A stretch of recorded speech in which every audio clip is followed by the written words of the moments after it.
अब भयभीत हो जाता है युधिष्ठिर कि महाराज फिर हमारी यज्ञ कैसे संपूर्ण होगी होगी।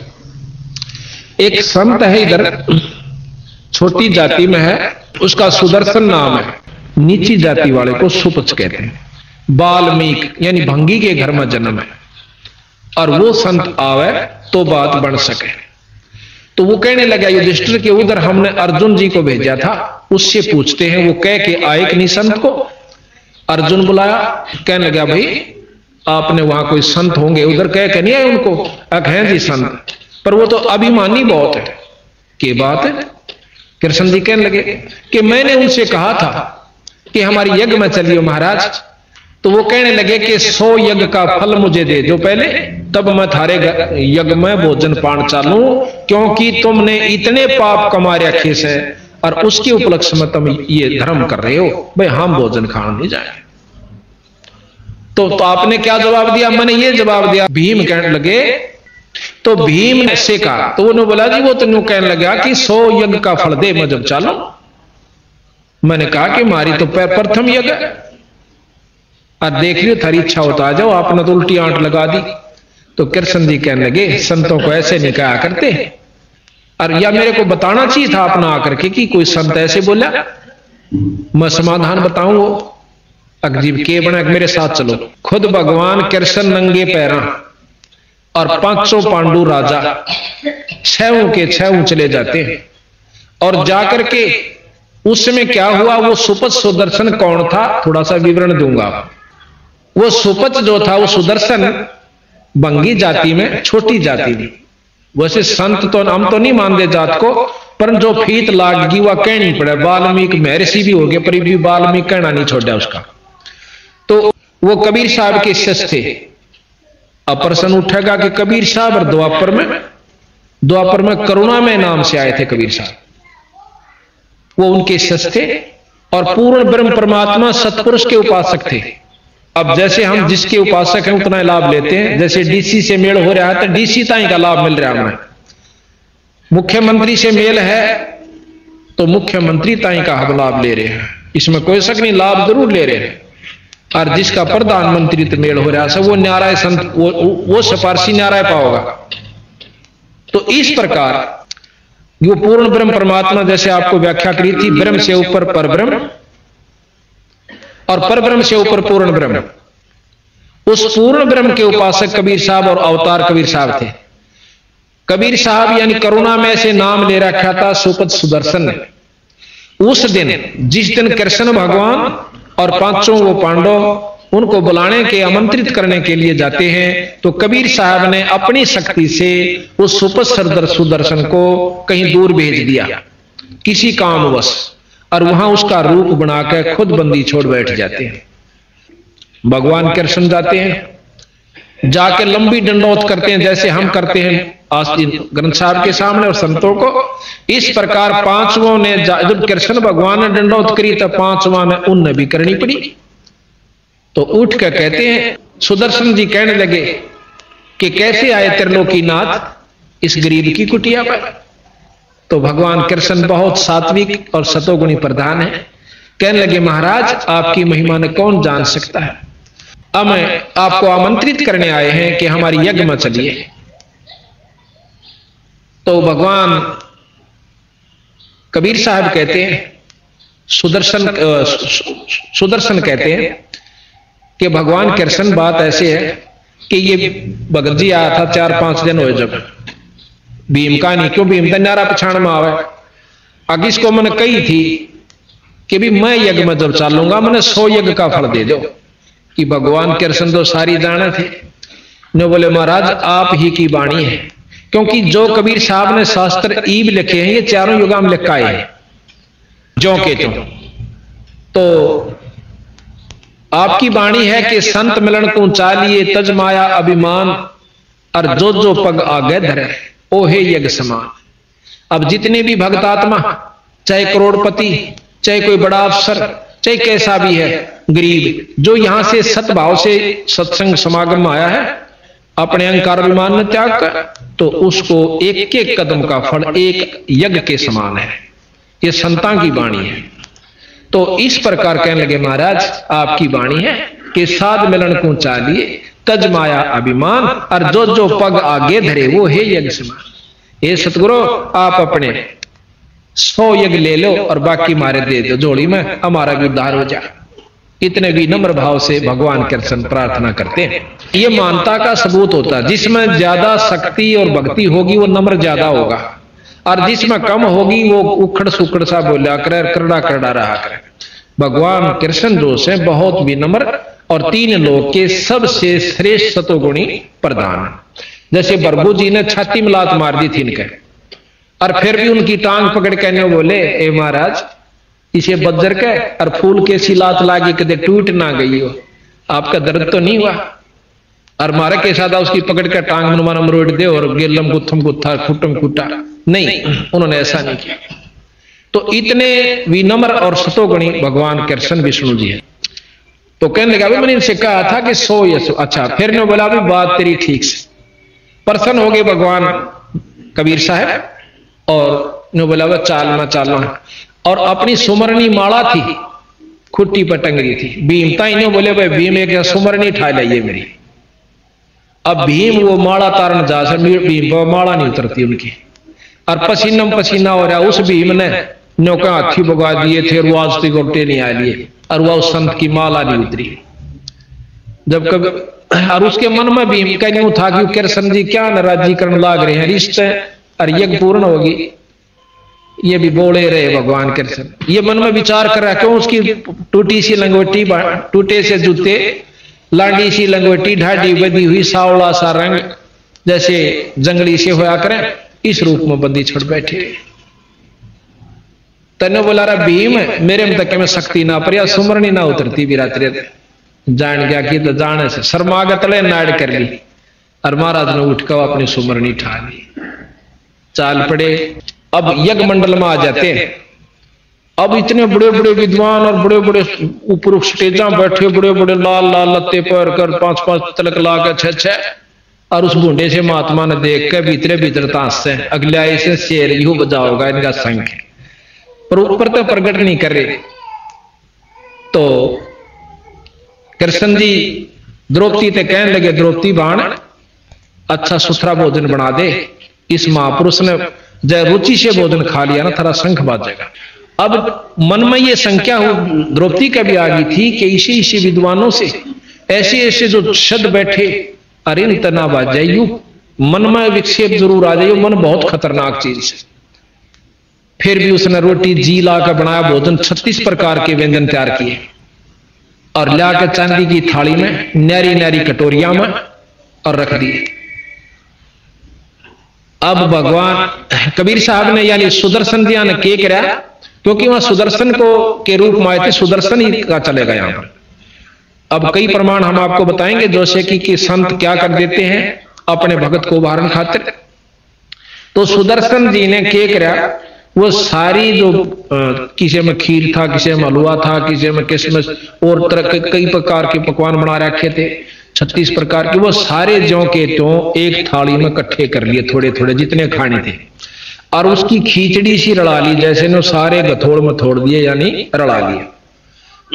और द्रौपदी ने देखी बैठी बैठी अकबर ने इतने जी ला कर भोजन बनाया से, और संत खाओगा और सराओगा, उंगली चाटेगा, इसने कभी खाई भी ना होंगे इसे भोजन।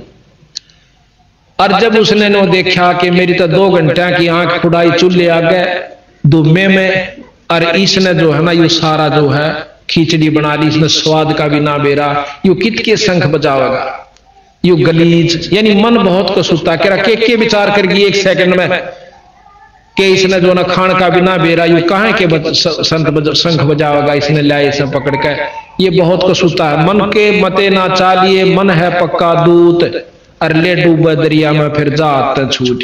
एक बार कुक्रम करवा दे, लठ बजवा दे, मुकदमा करवा दे, फिर भारा हो जाने का हमारा समझौता करवा दे। तो पहले कबीर साहब ने कहा पहले समझौता कर लो, ने 2 गाल दे दे, अपना कान बोच ले, 2 मार ले, जब भी सबर कर ले तो भी बढ़िया रहोगे उन मुकदमाते हैं। और आज तक किसी की इज्जत ना रही सही ने, जो राज्य हो लिए वो भी आखिर में लठ बजा बजा कर मर कर कुत्ते की जुनी में जा ली। तो भाई द्रौपदी के मन में बहुत विक्षेप आ गया, तो क्या किया उस संत ने, सुदर्शन दिया ने 5 बार वो भोजन खाया, 5 ग्रास में वो खा गए सारे को, और 5 बार शंख ने आवाज करी। अब युधिष्ठिर बहुत प्रसन्न हुआ कि महाराज जी मौज होगी, शंख बाज गया। कृष्ण जी ने बोले ना इब्बा नहीं बजा भाई, ये तो अखंड बजाएगा, स्वर्ग तो इसकी धुन जागी, इतनी प्रेम से बजेगा यो, और जब यज्ञ संपूर्ण होगी। अब युधिष्ठिर का फेर मुंह उतर गया, अकीब किसने ढूंढ कर लाएंगे। भगवान कृष्ण कहने लगे कि ना और कुछ नहीं ढूंढना, इस संत के बराबर 3 लोक में कोई शक्ति नहीं। को वर्णन कर रखा गरीबदास जी ने कि इस वाल्मीकि के वो वाल्मीकि ने जिसने गीता लिखी थी ना, ये रामायण लिखी थी, वो वाल्मीकि जो भंगी के घर में जन्म होने के नाते से उसको वाल्मीकि कहा गया। सुदर्शन भी कहा, सुपच भी कहा, सुदर्शन नाम था वैसे सुपच भी कहे। नो बोले इस वाल्मीकि के बाल सम, इस सुदर्शन के बाल सम ना ही 3 लोक, ये इतनी शक्ति का संत है। पर ना दच्चे तनु बोला द्रौपदी तेरे मन में कोई कमजोरी आई से, और नौकरी इसके 5 धोकर पी ले, जब थारी यज्ञ संपूर्ण होगी, और ना फिर मन में मत ना कहिए। अब कहते हैं गरीबदास जी महाराज कबीर साहब के द्रौपदी ने उस बूढ़े से संत की 5 धोए चरणामृत लिया, और फिर देखे जब आधा द्रौपदी ने पी लिया ना, जब कृष्ण भगवान ने बोले द्रौपदी देखे मेरे मन ने दे दे थोड़ा सा, आधा उस चरणामृत को भगवान कृष्ण ने पिया, उस सुदर्शन के चरणामृत को। यहां गरीबदास जी महाराज कहते हैं चूड़े का चरणामृत लिया वो कृष्ण चंद्र करता रहा कि उस अनंत कोट ब्रह्मांड के परमात्मा सतपुरुष के नुमाइंदे कबीर साहब के शिष्य उस चूड़े का, जिसने हम वाल्मीकि और भंगी और नीच जाति का कहते हैं, संता का नीच नहीं जात नहीं है। गरीबदास जी महाराज कहते हैं ऊंच नीच इस विध है लोई, और कर्म कुकर्म कहां में दोई। बूढ़े काम करनिया, नीच काम करनिया चाहे ब्राह्मण जाति का वो नीच है, और अच्छे काम करनिया चाहे समाज उसके क्या है कि फीत ला रहा है वो ऊंच है। ये बसंता के लक्ष्य बताने की विधि है।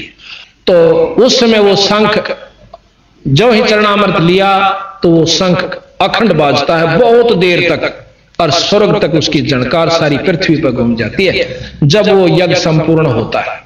तो उस भगत ने यह भी प्रश्न किया मेरे से, नकलोई गांव का है वो, कहने लगा जी ये बात मेरे समझ में नहीं आ रही थी कि वो सुपत सुदर्शन ईसा क्या होगा जिसने कृष्णता ही कोई फेल कर दिया। ऋषि से विद्वान बैठे थे, सारी महाभारत को फेल कर गया वो तो नायक वो था सारी उसका, जिस जो किसी से काम नहीं उसने करके दिखाया। वो क्या चीज थी मैं सारा जान लिया था भाई, जो जिसने कृष्ण से भी सुपीरियर शक्ति थी तो वह कौन चीज थी। पर ने बोला सब टाल मटोड़ कर जाते, और मैं कहा भाई ये प्रमाणित शास्त्र है कबीर साहब का, गरीबदासियों का, जिन्होंने महाभारत जो की दो लिखती, गीता नो की नो लिख रखी इसमें, तो क्या वह ये भी झूठ लिख सकते हैं? क्या जरूरत है उन्हें इस झूठ को झूठ लिखने की, सच को झूठ लिखने की या झूठे लिखने की? फिर तो ये सारे शास्त्र गलत से भी, फिर तो सारी झूठ से शास्त्र में भी। अगर आप इस शास्त्र को गलत कोई मानना कि ये गलत से, तो फिर ये सारे गलत से। और नहीं, हम सारा को सत्य मानते हैं, ये भी सत्य है और ये भी सत्य है। अब जो किसी में ज्ञान है कि दिल्ली तक ये स्टेशन आवे हैं और आप भी जा रहे मैं भी जा रहे यहां से दिल्ली, दोनों आगे सही मिले हैं, और हम आगे कलकत्ते ताई नहीं गए, और वही आदमी फिर बतावा कलकत्ते ताई ये स्टेशन हो रहा है, क्या वो झूठ बोलेगा? नो कह मैं जा कर रहा हूं और ये स्टेशन लगा, जब यहां तक कि हमारे सारे मिल गए तो अगले भी सत्य है, पर हम ना गए हैं, नहीं मानते, वो हमारी कमजोरी से। जब 4 वेद 6 शास्त्र 18 पुराण 11 उपनिषद महाभारत गीता रामायण वो ज्यों की त्यों इसमें लिखी गई, और उसके बाद बताया कि भी एक परमात्मा और से, जिसने तुम भूल रहे 3 परमात्मा 3 लोक के मालिक, इससे ऊपर ब्रह्म जिसको निरंजन वेद ब्रह्म कहते हैं, ब्रह्म से ऊपर पर ब्रह्म है। आप पार ब्रह्म की बहुत स्तुति सुनी होगी। जब दादा और परदादा 2 नाम से तो व्यक्ति भी 2 से, और परदादा उस बाप थे थोड़ा दादे थे भी बड्डा से, यानी उसका बाप से। इसी प्रकार हम ब्रह्म को अन्यों का वो पार ब्रह्म से, ये अनजान आदमी ने बंडा सके कि ब्रह्म और पार ब्रह्म एक चीज से। मंत्री प्रधानमंत्री में अगर अंतर कोई नहीं जानता वो तो नहीं मान लेगा कि एक चीज, पर हम नहीं मान सकते जिनको ज्ञान है। तो ये बंदी छोड़ने ये कहने की कोशिश की है कि ब्रह्म तक का ज्ञान ये 3 लोक के शास्त्र सारे देते हैं, उसमें मुसलमानों के भी आ लिए और अपने हिंदुओं के भी आ लिए, क्रिश्चियनों के भी आ लिए, जिस क्रिसिस की भी जो स्टोरी है वो यहीं तक का ज्ञान है। अब इस 3 लोक के, और फिर लोग तो और भी गणे मानना, हम खुद मानते हैं कि लोग तो बहुत गणे हैं, शास्त्र बताते हैं, इस प्रमाण को दे रहे। और फिर हम लोग हैं कि किसी से हमने बात की, ने बोला शंकर भगवान या विष्णु भगवान का जो उपासक होता है वो नौका यू ए ब्रह्म से और यू ए पार ब्रह्म से। अब भाई डीसी ने को मुख्यमंत्री, या तक डीसीएस है, मुख्यमंत्री नहीं हो सकता। जब 3 लोक के कहा, या तो फिर शुरुआती से ना सारे शास्त्र ने कंधे पांदे अनंत लोक ब्रह्मांड के परमात्मा है। जब शास्त्र 3 लोक के कह, हम लोग ना यू अनंत लोक के ब्रह्म, तो या देखो जितनी इनमें शक्ति है वो गरीबदास जी ने इन शास्त्रों से ज्यादा वर्णन कर रखा है राम और कृष्ण की, कि जितनी इनमें शक्ति है 3 लोक के भगवान नाम, वो तो वर्णन भी नहीं कर पा रहे ये शास्त्र, और इन्होंने कर रखी है। लेकिन इनसे ऊपर एक और शक्ति है ब्रह्म, और ब्रह्म से ऊपर पर ब्रह्म। ये ब्रह्म के अवतार है तीनों, ब्रह्मा विष्णु महेश, यानी ब्रह्म से उत्पन्न हुए। ब्रह्म ज्योत निरंजन है, ज्योत निरंजन काल है, संतों ने बताया। ज्योत निरंजन जो हम जाप करते हैं ये काल तक का जाप है, वेद उसको ओम जाप कहते हैं, और संत जो है उसको ज्योत निरंजन, अलख निरंजन। नाथ परंपरा के संत हमने देखे जाके मोगरा खड़का कर अलख निरंजन, तो वही अलख निरंजन, वही ज्योत निरंजन, वही ब्रह्म, वही ओम ओंकार, वही तक का ज्ञान। इससे ऊपर ब्रह्म, ब्रह्म से पार ब्रह्म, पार ब्रह्म से ऊपर पूर्ण ब्रह्म, पूर्ण ब्रह्म के अवतार कबीर साहब आए हैं। अब ये शास्त्र ज्ञान दे, वो भी ज्ञान हमें शास्त्रों से हुआ, घर का तो नहीं किसी का। ये शास्त्र आपके पास रखे हैं, और ये भी शास्त्र है जो लिपिबद्ध किया गया। ये तो 600 वर्ष पहले का शास्त्र है, ये लाखों वर्ष पहले के भी हम सत्य मानते हैं, रह भी सत्य। और ये तो 600 वर्ष पहले का लिखा हुआ शास्त्र है, कोई जो भी नहीं। और गरीबदास जी ने लिखा हुआ तो हमारे पास हाथ से मौजूद है, कोई ने सोचा बाद में मिला लियोगे झूठी साची। कई भाई न कहो हमला रामायण में गोपाड़ पेल रखे, गोपाड़ तो उनको है जिनको ज्ञान नहीं। शास्त्र में गोपाड़ पेलन की कोई जरूरत नहीं थी। क्या हो सकता था उन संतों को इसमें गोपाड़? उस समय की जो परिस्थितियां थी आज हम मान ही नहीं सकते। आज से 100 साल के बाद कोई न्यों नहीं मान सकता कि 5 मन वजन न ठानिया को आदमी हुआ होगा। और आज से 30 साल 40 साल 50 वर्ष पहले आम व्यक्ति 5 मन वजन न ठाकर छात पचट जाया करते थे। और आने वाले 100 साल में कोई इस बात में स्वीकार नहीं कर सकता कि कोई 5 मन वजन ठानिया क्यों ऑर्डर रह जाएंगे प्योंदसी। गरीबदास जी ने लिख रखा है इसमें कि 8 जब कलयुग का अंत होगा 15 वर्ष 20 वर्ष की उम्र रह जाएगी मनुष्य की, और 5 उसमें से खंड होगा। जिस प्रकार आज हमारी 100 साल की उम्र मानकर चल रही है, 100 पूरा कोई नहीं करता, को 75 में, को 70 में, को 60 में, को 65 में, को 80 में चालते बड़े हैं। तो अंत जब होगा जब 20 साल की उम्र रहेगी और 5 उसमें से खंड होगा, 15 साल मर पड़ कर पूरे होया करेंगे। इतने कसूते यहां पर दुख होया करेंगे। दुख तो ही हो चुके शुरू, और आने वाले समय में तो इतना दुख इस जीव को हो जाएगा, यहाँ कैर हो जाएगा हर जीव के ऊपर, चाहे मनुष्य है चाहे दूसरे। तो 15 साल की उम्र होगी, 20 साल की जिसमें 5 खंडा, और 5 साल की लड़की के बालक होने शुरू हो जाएंगे। ये समय आओगा और दिल खोल कर ये जीव रहा करेंगे मनुष्य जाति के, कोई मकान नहीं रहेगा, क्योंकि उस समय वर्षा अभाव हो जाएगा और इतने जंखाड़ चला करेंगे कि भूचाल आया करेंगे, मकान बिल्डिंग रह नहीं सकती, और उसमें बिल खोद कर ये प्राणी रहा करेंगे। ये कलयुग के अंत की बात बंदी छोड़ गरीबदास जी ने बताई। तो प्रकरण ये चल रहा था कि हम इस चीज को स्वीकार नहीं कर पाते। तो फिर क्या हुआ, यज्ञ पूर्ण हुई, युधिष्ठिर को सपने आने बंद हुए। यज्ञ धर्म करने से कर्म, शुभ कर्म बढ़ जाते हैं, माड़े कर्म खत्म नहीं होते।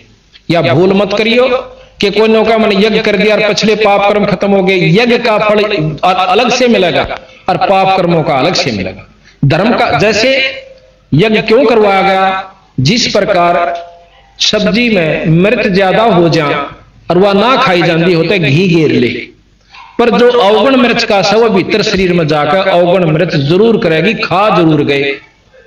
नमक जैसे ज्यादा हो गया उसमें घी डाल लिया वो भी कम हो जाएगा, लेकिन नमक अंदर जो डिफेक्ट नमक ने या फायदा करना वो जरूर करेगा। इसी प्रकार हम पुण्य कर्म जो करते हैं, पाप कर्मों को, जैसे भाई अच्छे धर्म कर रखा, आज वो करोड़पति हो गया, इस दुख से बचा, पैसे की कमी ना रही, लेकिन जो और उसके भाग्य के कर्म से वो भोगने पड़ेंगे।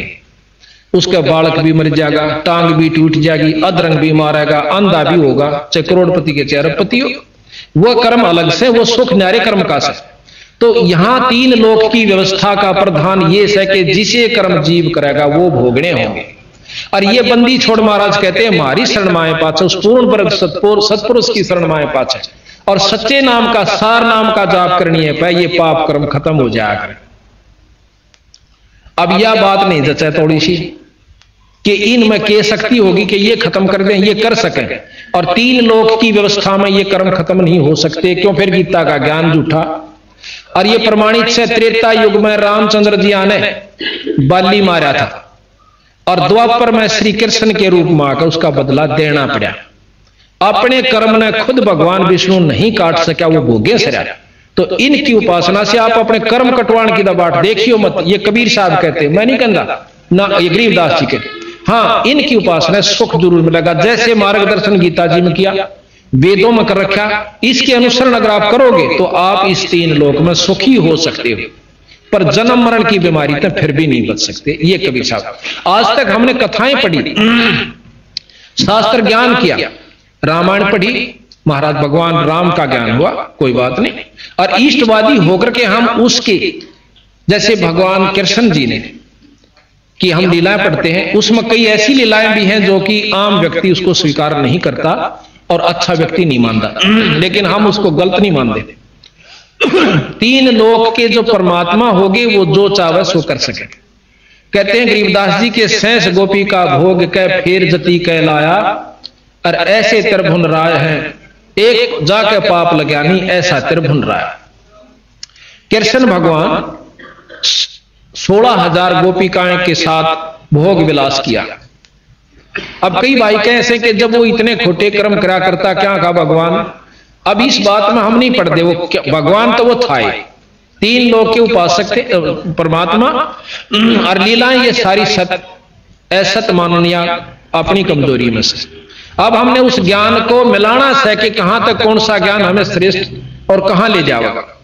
अब क्या हुआ कि बाली जोश है त्रेता युग में मारा रामचंद्र जी ने, विष्णु अवतार जी ने, और फिर द्वापर में बालिया झिमर ने भगवान कृष्ण के पांव में भाल मारा तीर, और भगवान कृष्ण अपने शरीर को छोड़कर और लोक में जाने लग गया। जब वो स्वर्ग में जाने लगा उस समय उसने अपने 500 प्रिय भक्तों को, पांडवों को बुलाया। सबने कहा कि महाराज ये क्या हो गया, जुल्म हो गया, किसने मार दिया, ला उसको अभी खत्म कर देते। कृष्ण जी ने बोले ना, जो हो गया यूं तो होना था भाई। उन्होंने, पर वो वहीं बैठा बालिया झिमर, हाथ जोड़े, महाराज मेरे से गलती होगी, मेरे से, मैंने तो कोई पशु समझा था।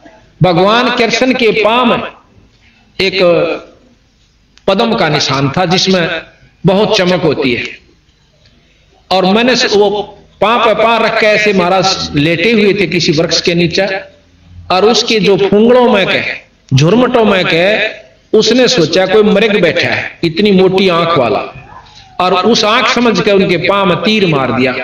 तो कहे महाराज मेरे से गलती होगी, क्षमा कर दे, मैं पापी जी हूं, मैंने नहीं पता था भगवान है। तो बोला ना भाई गलती नहीं हुआ करती। भगवान कृष्ण ने उसे बताया कि ना भाई तेरा मेरा पिछला हिसाब किताब था, मैं रामचंद्र था और मैंने आप अपने स्वार्थ वश लाओ, परमार्थ वश लाओ, कुछ भी बात बनाकर मैंने आपका वध किया था। आपने पूछा था कि मेरा बदला कब दोगे, क्योंकि तीन लोक के अंदर अदला बदला जरूर है। तो मैंने कहा था कि भाई त्रेता युग में, द्वापर युग में दूंगा। तो मैं अपना आज बदला दे चुका हूं और कोई तेरी गलती नहीं। अब युधिष्ठिर भी वहां सुन रहे थे और अर्जुन भी वहीं खड़ा था, सारे खड़े थे। फिर वो बालिया झिमर चला जाता है, बालिया झिमर चला जाता है। फिर कृष्ण भगवान कहने लगे अभी पांचों मेरी बात ध्यान से सुनो, पांचों पांडवों से कहने लगे क्या अर्ज है महाराज कि तुम पांचों भाई हिमालय में जाकर तप करो, पांचों जने जाकर हिमालय में तप करो और अपने शरीर को वहां खत्म कर दो, गाड़ दो, गड़ा दो। अब अर्जुन प्रश्न करता, युधिष्ठिर नहीं बोलता। न बोले महाराज के कारण हो गया, हम अपने शरीर को हिमालय में क्यों गड़ाएं, के कारण से? तो वहां कहते हैं भाई सत्संग में बात नहीं करें, कोई ध्यान से सुनो, जितनी देर सुनो, और आप नहीं अच्छी लगती तो आराम करो जाकर के, या नहीं बोलना किसी ने। तो युधिष्ठिर जी कहने लगे, अर्जुन प्रश्न करता कि महाराज हम हिमालय में क्यों गड़े जाकर, हमें कोई कारण बताओ कि आपने जो महाभारत में पाप कर्म किए हैं वो आपके समाप्त नहीं हुए, अपने शरीर को कष्ट दे करके वहां गाड़ दीजिए और आपके ये पाप कर्म कम हो जाए। अब वहां कबीर साहब कहते हैं कि अर्जुन ने हाथ जोड़कर कहा कि भगवान, आपने गीता में सबसे पहला यही कहा था कि आपके ऊपर कोई का पाप कर्म लागू नहीं होंगे, और ये हमने फिर आप यज्ञ करी, उस समय भी आपने कहा था यज्ञ कर दो आपके पाप कर्म खत्म हो जाएंगे, 2 बार यज्ञ करी, और तीसरी बार आप फिर कहते हो कि वहां पाप कर्म गड़ा जाओ, गड़ जाओ सारे और तब करो आप खत्म हो जाएंगे। कहते भगवान आपकी लीला हमें समझ में नहीं आई। कोई बात नहीं, समझ में ना आई आप ये काम करो।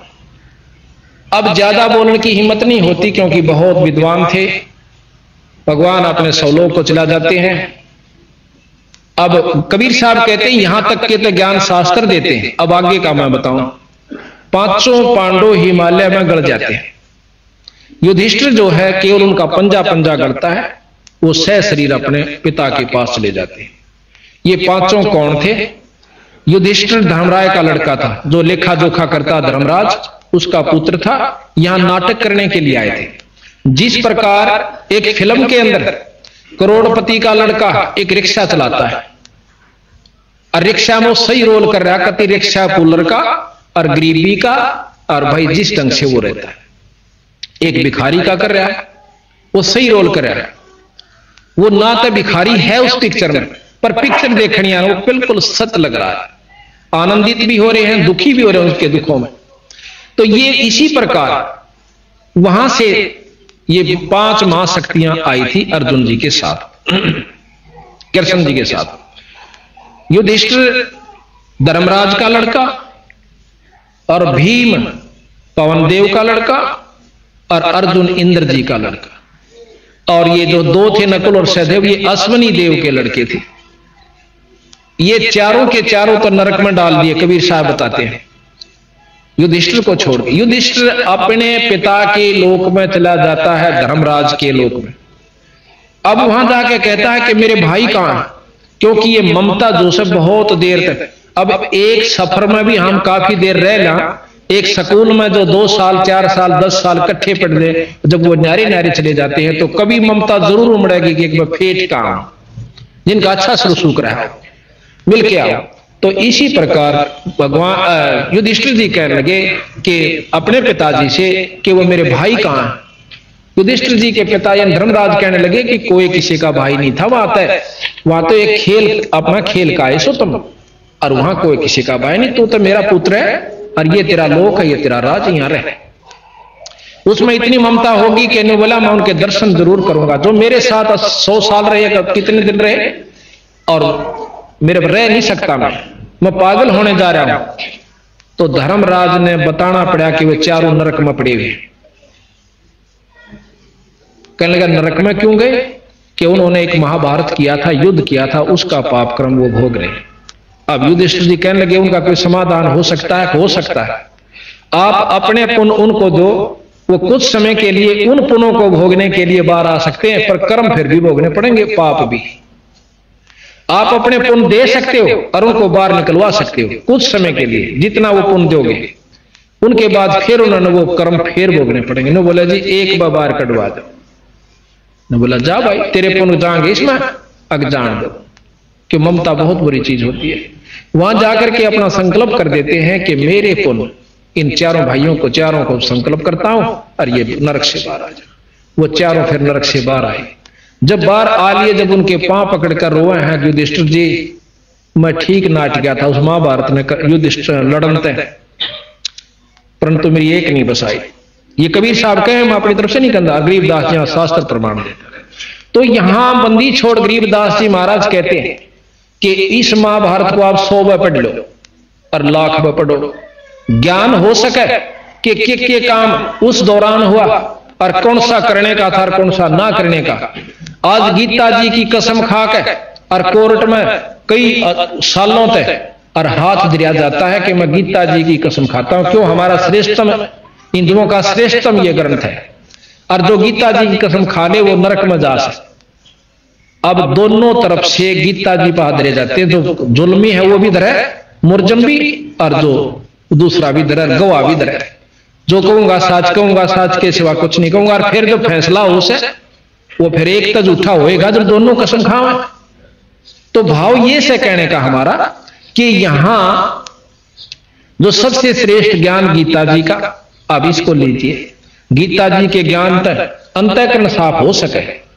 संतों के सत्संग सुनने से अंतःकरण साफ होगा, पर कर्म जन्म मरण फिर भी नहीं मिटेगा। बा दिया, समार दिया, खूब का अच्छी तरह तैयार कर दिया, पर बीज ना बोया। अब बीज के ऊपर रोला होगा आवेगा सारी बात। अब कोई कहे कि हम बीज बोते हैं, राम जपते हैं, कोई कहे कृष्ण जपते हैं, कोई कहे अल्लाह जपते हैं, हम खुदा जपते हैं, कोई ज्योत निरंजन जपते हैं, कोई ओम जपते हैं। अब ये बीज है, ये नाम अब बीज है। अब जिस नाम का जाप जिस ढंग से करोगे उसका लाभ आपको वहीं तक का मिलेगा। राम और विष्णु भगवान का लाभ लेने के लिए राम और कृष्ण का जाप बंदी छोड़ना नहीं बताया। ये आदरण की दृष्टि से आदरणीय ये नाम है, पर मुक्ति के नाम राम और कृष्ण या ये नहीं है। उनका आदि नाम जो जब से सृष्टि रची थी, कृष्ण कोई आज का नहीं है, जब से सृष्टि रची थी ये तीनों देवता बने आए थे। इन तीनों का आदि नाम सतनाम स्वरूप है। ब्रह्मा जी का सतनाम वो हम जाप करते हैं रोजाना, और हमारे बच्चे भी जाप करते हैं प्रतिदिन 108 बार। 108 नहीं, 108 गुना में 4, 432 बार एक इष्ट ब्रह्मा का। और विष्णु जी का आदि नाम इसमें लिख रखा कि जब तक सृष्टि रची थी उस समय विष्णु जी का यू नाम था। अब मेरे 100 नाम धर लो आप, पर असली नाम तो असली रहेगा। बैंक में तो पैसे कटाऊंगा तो उस असली नाम पे लिख देंगे। और कितनी स्तुति करें जाओ मेरी, या मैं भी करें जाऊं अपने नाम की प्रधानता, पर नाम असली एक कैसे है? सतनाम बोल रहे हैं उसमें, वो सतनाम को आवाज है। विष्णु भगवान का भी सतनाम एक है जो इसमें लिख रखा है कबीर साहब और गरीबदास, और शंकर भगवान जी का भी सतनाम है। जब से ये आए थे जिस नाम के ये वश है, ये लाभ देते हैं। वश क्या चीज होती है कि एक मंत्र होता है, आम नाम तो नहीं लाभ मिलता। जैसे एक मंत्र होता है कि सांप को यहां बैठा गारडू बुला सकता उस मंत्र के पढ़ देने से, और से उस नाग की कितनी स्तुति कर लो सांप की, तो कोबरा से, तो फणधारी से, तेरी मोटी मोटी आंख से, तो लंबी पूछ डाला से, कितने गीत गा लो वो सांप नहीं आवेगा। और वो मंत्र बोल दो, कति स्तुति ना करो, वो वश है उसके, वो टुड़क टुड़क वहीं आ जाएगा। इसका प्रमाण है, एक बार कहते हैं युधिष्ठिर राजा परीक्षित जब शरीर छोड़ गया सांप के डस जाने से, उसकी पुत्र जन्मेजय ने एक अश्वमेध एक यज्ञ करवाया। किस प्रकार का कि उस यज्ञ में ये सब सर्प नष्ट हो जाने चाहिए, इस सब सर्प नष्ट हो जाने चाहिए जिसने मेरे पिता को डसा, तक्षक तक। अब बड़े बड़े पंडित विद्वान आए, वो कहने लगे हमारे पास ऐसे मंत्र हैं, हम यहां बैठे और जितने भी सांप पृथ्वी के सबको इसमें हवन कर सकते हैं। जन्मेजय इतना बदले की भावना थी कि सबको नष्ट कर दो, सर्प जाति नहीं रहे। हवन शुरू हुआ, अवन कुंड के वो मंत्र बोले गए। पृथ्वी पर जितने भी सर्प थे आकर के नो लेंडे के लेंडे, यानी टोड़ के टोड़, गुच्छे के गुच्छे और हवन कुंड के अंदर भस्म हो रहे हैं। जन्मेजय प्रसन्न होता है, लेकिन जब कहने लगे जी पृथ्वी पर कोई सर्प नहीं रहा, जो सारे इसमें भस्म हो चुके, तो तक्षक फिर भी नहीं आया जिसने उसका पिता डसा था। कहने लगा वो कहां है? एक विद्वान ने ध्यान लगा, यहां से समाधि लगाकर बता दिया कि उसने इंद्र के पास शरण ले रखी है। अब हम तो थोड़ी सी बात आड़े तीनों बता देना, तेरा मकान का मुंह नोन से हमने कहा कि वो ले वायु तो पूर्ण संत है। और गरीबदास महाराज कबीर साहब उनको भी फेल करते हैं कि जो यहां बैठे ने बता दिया कि इंद्र लोक में क्या हो रहा, विष्णु लोक में। ये जानकारी होने से क्या आत्म कल्याण हो जाएगा? तो फिर क्या हुआ, उसने बताया कि जो तक्षक है उसने इंद्र जी के पास शरण ले रखी है। नो बोला उसने भी बुला दे, कोई सा मंत्र पढ़े, यहां से मेरे पर कितना पैसे ले लो। और वो तक्षक यहां जाना चाहिए। एक पंडित बहुत विद्वान और साधक था, ने बोला जी मैं बुला दूंगा। उसने मंत्र पढ़ने शुरू किए तो वो तक्षक जो था वहां से खिसकना शुरू हुआ। उसने जाके इंद्र से प्रार्थना की कि मैं तो खिंचा जा रहा हूं, मेरी रक्षा करो। ने बोला मेरे सिंहासन के लिपट जा। इंद्र के सिंहासन के लिपट गया। फिर वो उसका मंत्र फेल हो गया। ने बोला जी भाई अब उसने शरण ले ली जी, कति इंद्र सिंह इंद्रासन के नीचे लिपटा हुआ है। ने बोला भाई सा विद्वान है जो इंद्रासन समेत यहां ला दे। ने बोला मेरे पास एक और खड़ा हुआ है। ने बोला जी मेरे दो रस पढ़ देता हूं भी। और किम में ले लिए इसका। कहते हैं उसने वो मंत्र शुरू किया और इंद्रासन उठना शुरू हुआ। इंद्र ने आवाज लगाई, अर्ज करी भगवान विष्णु से कि मेरे राज को बचाओ, आपने दिया हुआ राज आज मेरा नष्ट हो रहा है, न्यू हो रहा है। तो फिर विष्णु भगवान ने एक ऋषि, उसका नाम मैं भूल गया, वो भेजा कि उसको समझा दे भाई देखी तेरा बदला बतेरा हो लिया, ईब तुम माफ कर दे। उस ऋषि ने आकर समझाया भाई विष्णु भगवान का संदेशा है और इसको करना तू बंद कर दे। तेने लाखों मार दिए, एक ना है तो कोई बात नहीं, और उसको तू नहीं मत मार। और इतने पाप कर्मा न किधर के ले जाएगा तू सिर पे। तो कहने से वो मान जाता है और तक्षक की जान बच जाती है। अब महाराज गरीबदास कहें कि इसे शब्द और इसे मंत्र बोलनी है और ईब कोई बोल देने रे सांप न बुला देता हम क्यों रखिए, समझ लिया उसने। तो उनको भी महाराज कहें ये गधे की जुनी में जाते हैं जो ऐसे साधक है। और हम थोड़ा सा नो कहे कि इतनी ऊंचा उठ जाया करे बस क्या क्या कहने। तो ये जो हमने ना तो ज्ञान का बेरा और ना अपना साधक साधना, तो हम इनको सब कुछ मान बैठे जो कति मानन के नहीं थे। अब हम साधकना के ऊपर आते हैं तो उन पांचों उनके सत नाम इस प्रकार, इन नाम के वो वश हैं और इस नाम के जाप करने वालों को उनको ये नाम देना पड़ता है। अब हमने मनमुखी नाम धर लिया, 1000 नाम धर लिए कृष्ण जी के, विष्णु जी के। इब पानी पा चाहिए अपन, जल चाहिए, उसके 3 नाम धर लिए, जल पानी जल पानी नीर, जल पानी नीर, जल पानी नीर के तो कोई आयो भाई पानी चाहिए तो जल कह दे भाई पानी पीऊंगा जल ला दो। और न्यू बेवकूफ मन तो कोई सा लगता नहीं। गरीबदास जी कबीर साहब कहते हैं कि जल पानी नीर और भी धर ले वाटर, जल पानी जल पानी, ये कोई तो कोया एक का नाम तेरा अगर सही उसका सह तो भाव ये से कहने का कि हमने ना तो ज्ञान का बेरा और ना अपनी साधना और शास्त्र पढ़ लग जाए आदमी पागल हो जाए। आखिर में नो का भगवान सही नहीं, ओ उस मोड़ जा रहा है, वो उस तोड़ जा रहा है, वो नो का विष्णु पढ़ा है, विष्णु शंकर पुराण का है, शंकर के बराबर कोई शक्ति नहीं। तो हम ये शास्त्र आपको पढ़ के सुनावांगे क्योंकि 7 दिन का समागम है, ये एक नहीं। ये मेरे पास विष्णु पुराण, शिव पुराण और सत्यार्थ प्रकाश, महाभारत, रामायण, गीता जी, ये सब के रखे हैं। इनको पढ़ के सुनावांगे और फिर इस गरीबदास जी मिलावांगे। इन जो लिख रखा है वो बिल्कुल 100 का 100 सत्य है। जब ये सत्य हो सके तो जो इन और बता रखी ऊपर की वह कौन सी गलत हो जाएंगे कि साधना एक और करनी है जो आप नहीं करते। बोल सतगुरुदेव की।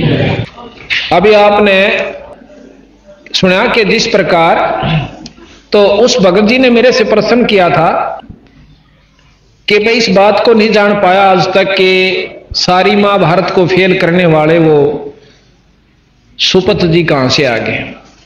जब उसको ये जानकारी हुई, क्योंकि गरीबदास जी महाराज कहते हैं अनंत कोट ब्रह्मा हुए, अनंत करोड़ हुए ईश, और साहेब तेरी बंदगी से यो जीव हो जा जगदीश।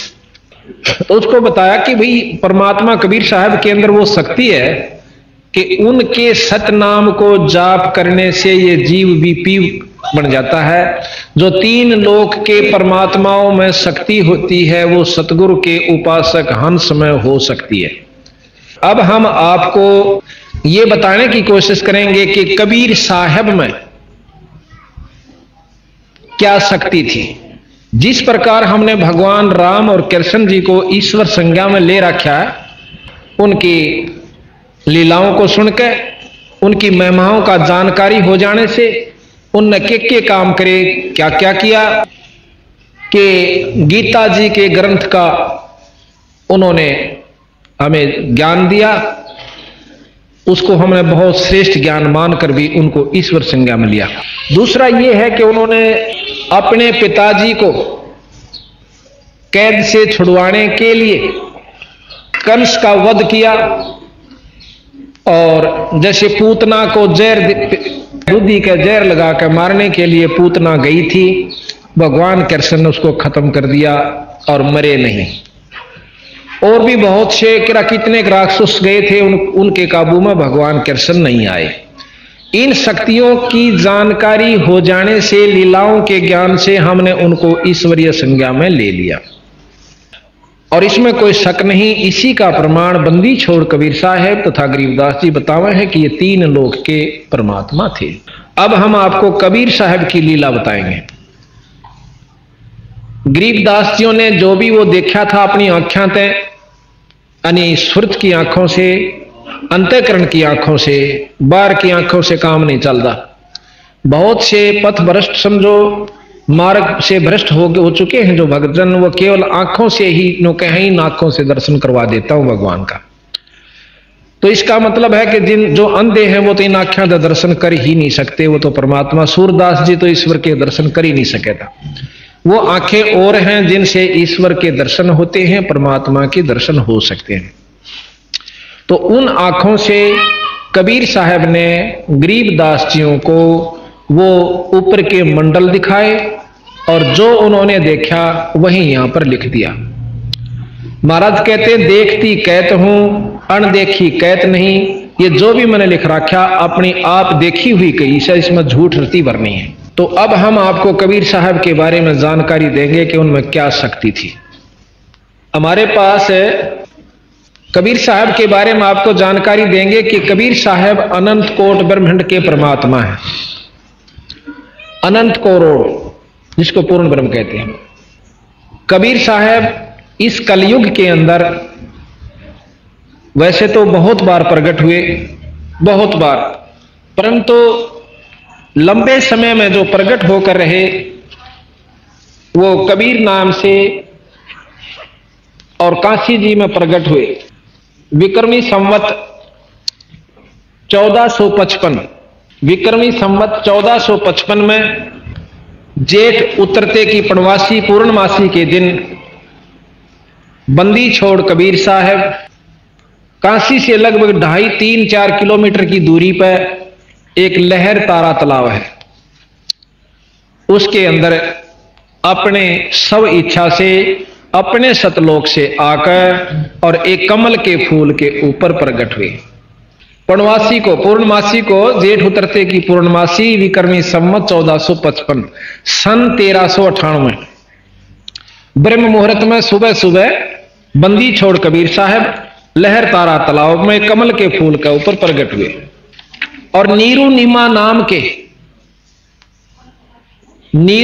नाम के दो पति पत्नी थे। नीरू नीमा नाम के दो दंपति थे, पति पत्नी थे। वो पहले ब्राह्मण थे जाति से। ये आप सामने देख रहे हो, ये बंदी छोड़ कबीर साहब है, और यहां एक ऋषि आपको बैठा नजर आ रहा है, इसके बारे में बताएंगे। और ये ऊपर से आकाश से प्रकाश आया, इस सारे लहर तालाब को एकदम इन्होंने जगमग कर दिया, सारी रोशनी इसमें होगी। और बंदी छोड़ महाराज एक बच्चे के रूप धारण करके इस कमल के फूल के ऊपर अपना विश्राम करते हैं। नीरू नीमा ये दो हिंदू यानी पंडित थे जाति के। इनका नाम था गौरी शंकर और सरस्वती। गौरी शंकर नीरू का नाम था और नीमा का नाम था सरस्वती। ब्राह्मण थे, लेकिन उस समय हिंदुस्तान के अंदर मुसलमानों का प्रभाव ज्यादा था। राजा मुसलमान थे और हिंदुओं से मुसलमान बनाया जाता था। मुसलमानों ने, क्योंकि ये विद्वान थे, शंकर जी के ज्यादा उपासक थे। शंकर भगवान की जो शंकर पुराण है, शिव पुराण का ज्यादा अध्ययन किया करते थे तथा सुनाया करते थे। लेकिन मुसलमानों ने यह सुहाया नहीं उनके इतने अच्छे ज्ञान को, जबरदस्ती मुसलमान बना दिया। और जो इनके वंशज थे पंडित जी, उन्होंने इनका सहयोग नहीं दिया, बल्कि ये मान करके तुम्हारे को तो मुसलमान बना दिया, आप हमारी जात में नहीं आ सकते। जबरदस्ती उन्होंने पानी पिलाया था मुसलमानों ने, जबरदस्ती। और उस दिन के बाद उनको हिंदू समाज ने उनको रिजेक्ट कर दिया, यानी वो अपने समाज से निकाल दिया। अब उन्होंने देखा कि मुसलमानों वाला काम तो हमारे बस का नहीं, ना हम मांस खा सकते और ना हम नमाज पढ़ सकते। उन्होंने फिर भी अपने इष्ट की उपासना ज्यों की तो रखी और एक ताणी बुनने का काम शुरू कर दिया। अब जैसा कर्म कोई करे वैसा ही उसको नाम दे दिया जा। जैसे हमने देखा कि एक जाट एक जगह चिनाई का काम कर रहा ठेकेदार के पास, उसको सब मिस्त्री के, जाट को वहां कोई नहीं कहा था। एक पंडित बहुत गरीब था, उसने किसी ने सलाह दे दी कि मैं तो दिल्ली में अपना खोल ले दुकान नाई की, नाई की दुकान खोल ली, तो वहां उसको नाई कहेंगे, पंडित जी कोई नहीं कहेगा। तो जैसा भी हम कर्म करते हैं उसी के नाम से हम प्रसिद्ध हो जाते हैं, जाने जाते हैं। तो उनका क्या हुआ जी, उन बेचारा ने अपना ताणी बनने का काम शुरू कर दिया। पहले आम घर में हुआ करती दरीदारी तय आम छोरी बहू बनाया करती थी, आदमी भी बना। इधर सरसा जिले में हम गए थे, वहां पर अब भी खड्डी बनाई हुई उन्होंने, अपनी दरी आप बनाती हैं बहनें, लड़कियां बहन खेस बनाती हैं, लेकिन वो उन्होंने एक विशेष उसका साधन वो बेचनी शुरू कर दी महाराज के पिताजियों ने अपना रोजी रोटी के लिए। तो उनको जुल्हा नाम दे दिया, जो खाडी का काम करे वो जुल्हा जाना जाता है। उनका संतान कोई नहीं थी। कहते हैं एक उन्होंने गंगा में नहाना भी बंद करवा दिया पंडित जियों ने कि यहां आप स्नान नहीं करा करोगे। वो नहाने के लिए लहर तारा तालाब पर जाया करते। उसमें कहते हैं उस समय गंगा का कुछ पानी रिस्क है और आता था, वो भरा रहा करता था, बहुत स्वच्छ निर्मल जल से, बहुत लंबा चौड़ा सरोवर था। तो वो उड़न आया करती जा करके, दोनों जने मुंह अंधेरे जा करके। तो ये सुबह सुबह जा रहे थे, जब नहान लाग गए तो उन्होंने देखा कि एक लड़का कमल के फूल के ऊपर है और पाँव मारने लाग रहा पानी में। क्यों, थोड़ी थोड़ी सी सूर्य रोशनी प्रकाश होने लगा। तो उसी समय निम्मा ने नीरू अपने पति से कहा कि आप एक देखियो बच्चा डूबेगा।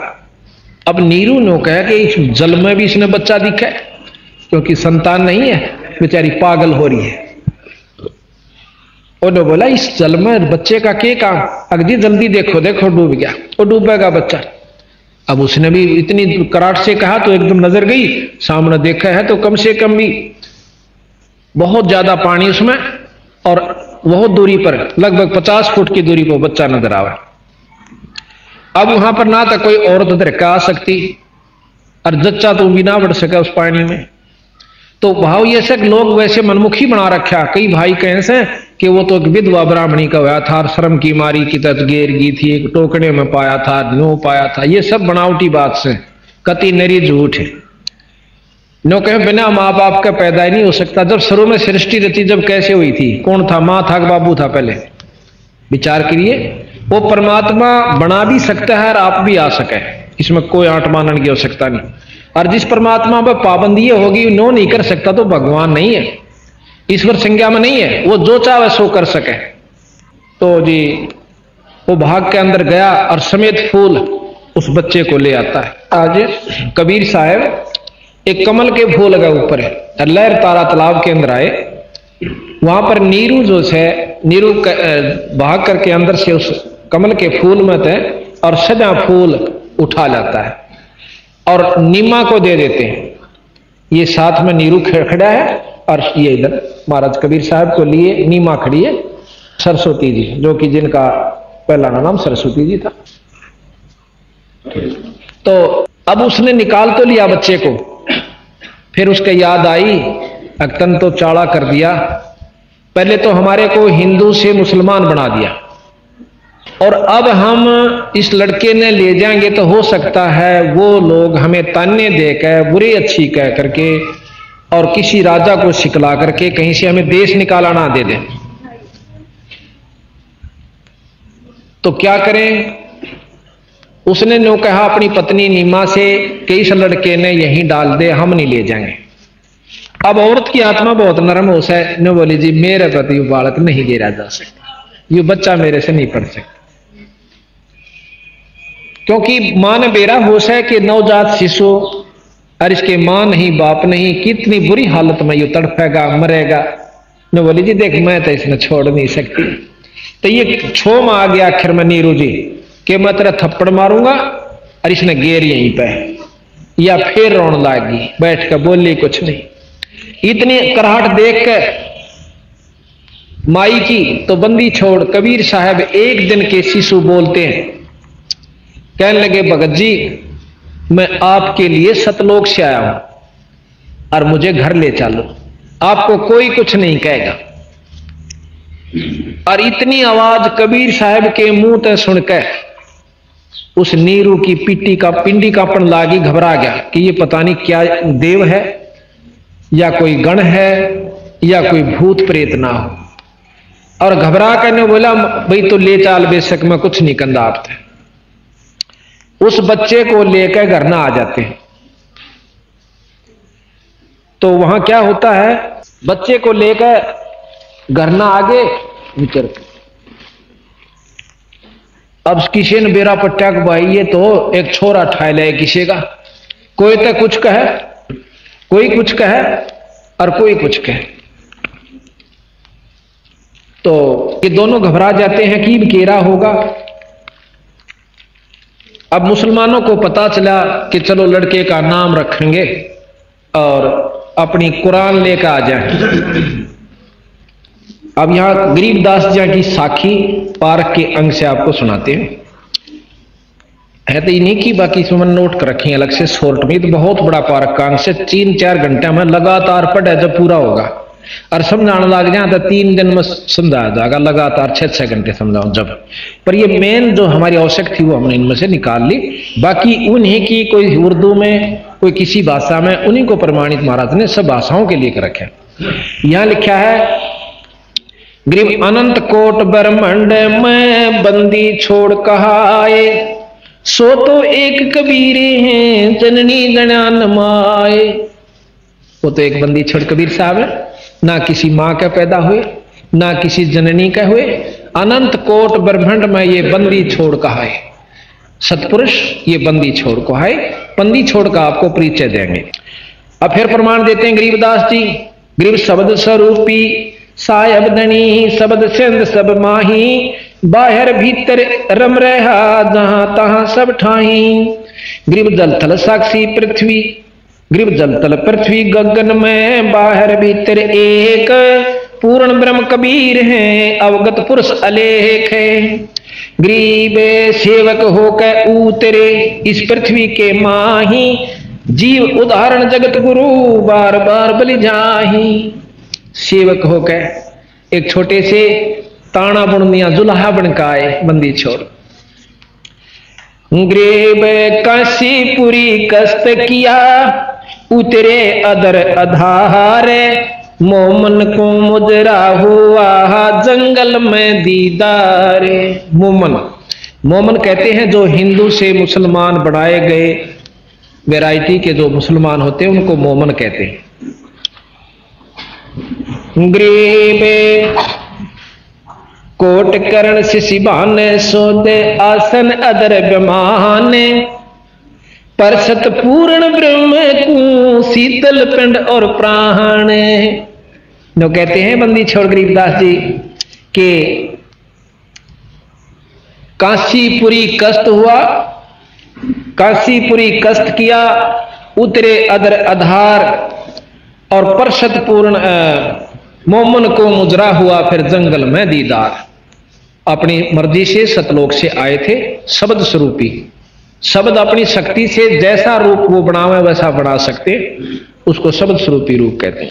कहते हैं गरीब अनंत कोट शशि भान शुद्ध, अनंत करोड़ शशि कहे चंद्रमा और भानु कहे सूर्य को। इतनी चमक के साथ सतगुरु महाराज वहां से ऊपर से आए थे और प्रकाश रूप में, और क्या नाम उस लहर तला के कमल के फूल के ऊपर प्रकट हो जाते हैं। और फिर जब उस काशी वहां से उठाकर निम्मा ने अपनी छाती का जब लाया उस औरत ने, इतना आनंद आया कि परशत पूर्ण ब्रह्म को और शीतल पिंड और प्राण उस परमात्मा को गोदी में ले पाछे जो आनंद माई ने महसूस किया उसका वर्णन हम कर नहीं सकते। हम तो उनके नाम लेने से हमारे शरीर में करनाट हो जाता है, इतनी शरण शरण हो जाती शरीर में बंदी छोड़ का नाम आनते। और जिसने उस परमात्मा को अपनी छाती का और शरीर से स्पर्श किया उस बच्चे के रूप में, उसके आनंद को वही वर्णन कर भी नहीं सकते, वो भी नहीं कर सकते। तो यहां बंदी छोड़ उसका एक ही दो हम कहते हैं, ग्रीब कोट कोट किरण शशिभान सोदे आसर आसन अदर विमान, परसत पूर्ण ब्रह्म को शीतल पिंड और प्राण। उस माई ने बच्चे को गोदी में लाया, फिर मुंह चुम्या, लाड करे परमात्मा की। धन्य है वो माई। अब ये माई कौन थी और ये नीरू कौन था, थोड़ा सा प्रकरण और दे दें। ये उस सुपत सुदर्शन वाल्मीक के पिता पुत्र माता पिता थे द्वापर में। तो उसने सुदर्शन ने तो महाराज कबीर साहब की बात को सत्य मान लिया, लेकिन इन्होंने उनकी बात पर विश्वास नहीं करा कि आप तो वैसे ही कह रहे हो कबीर साहब, मुनिंद करुणा में जी के नाम से आए थे ना, आप तो वैसे झूठ बोल रहे हो, ब्रह्मा विष्णु महेश से ऊपर कोई शक्ति नहीं है। हमने इन्हीं के बारे में जानकारी, अनपढ़ थे, जंगल में रहते थे, लेकिन नहीं माना। तो सुदर्शन आखिर में अपने महाराज से कहता, गुरुजी हे परमात्मा, मेरे माता पिता का कल्याण भी करवाए कर दियो। जो बोला भाई देख, इस जन्म मत ये मान दे नहीं, इनको फिर जन्म दूंगा, और फिर जब इनका जन्म होगा मनुष्य का ही होगा, और फिर इनको मैं नाम उपदेश दूंगा। नाम बिना जीव का छुटकारा नहीं हो सकता। नहीं तो परमात्मा कबीर साहब खुद भगवान आ रहे थे, सारा गेल ले जाते सतलोक में, और सब ने सामने दर्शन दे रहे थे। कबीर साहब परमात्मा थे। जब इन्हों दर्शन तय अगर मुक्ति होती होती इतना तो सारे जा लेंगे। एक नियम से परमात्मा का नाम भजन करना पड़ेगा, और वो भी सच्चा नाम जो कबीर साहब ने आगे प्रचलित कर रखे। तो जी वो नहीं माने। दूसरा जन्म उनका ब्राह्मण और ब्राह्मणी का हुआ। उसमें भी महाराज कबीर साहब इनको मिले थे ऐसे ही, एक बच्चा वैसे ही मिल गया था जैसे रास्ते में चलते हुए। तो कबीर साहब जब 5 साल के 4 साल के हुए तो इनको कहने लगे कि आप मेरी बात का यकीन करो, मैं आपको नाम दूंगा और आपका गुरु बनूंगा, आप नाम लो और पार हो जाओगे। पर इनका फिर भी बालक ने हम गुरु बनावे, तो उनका वो शरीर भी खत्म हुआ कुछ दिनों के बाद पूरे हुए। उसके बावजूद फिर ये ब्राह्मण और ब्राह्मणी फिर बने। जब कबीर साहब ने वो तो ये मानना नहीं हो क्यों, फिर ब्राह्मण ब्राह्मणी का घमंड उच्च जाति का ऐसा काम बना कि मुसलमानों ने उनको पहले ही ऐसा कर दिया कि उसमें अभिमान नहीं छोड़ा, और औलाद नहीं थी। फिर इनको लहर तालाब प्रकट हुई।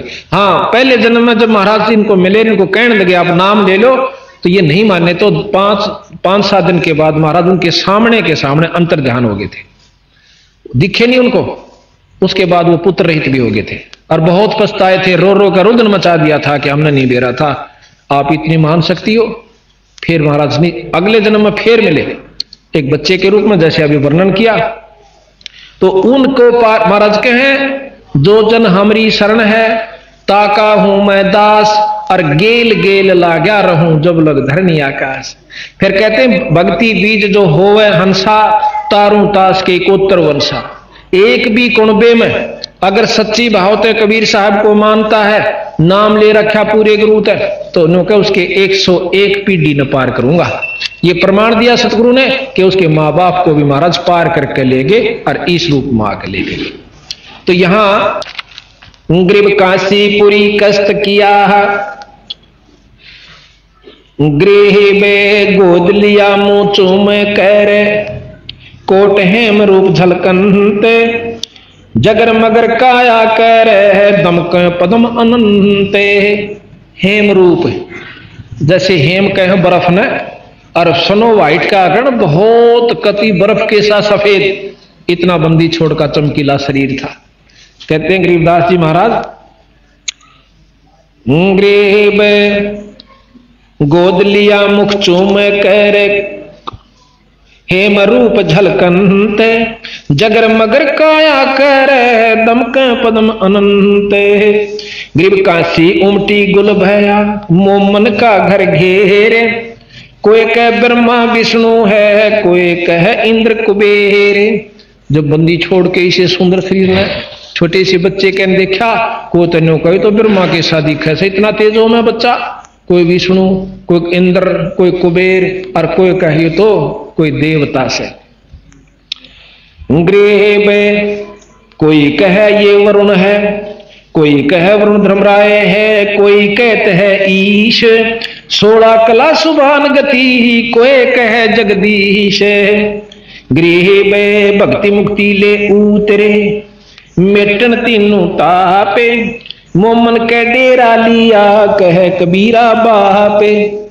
भक्ति और मुक्ति लेकर आए और तीनों तापों को मिटने के लिए बंदी छोड़ कबीर साहब के नाम में वो शक्ति है कि वो 3 ताप को नष्ट कर देता है।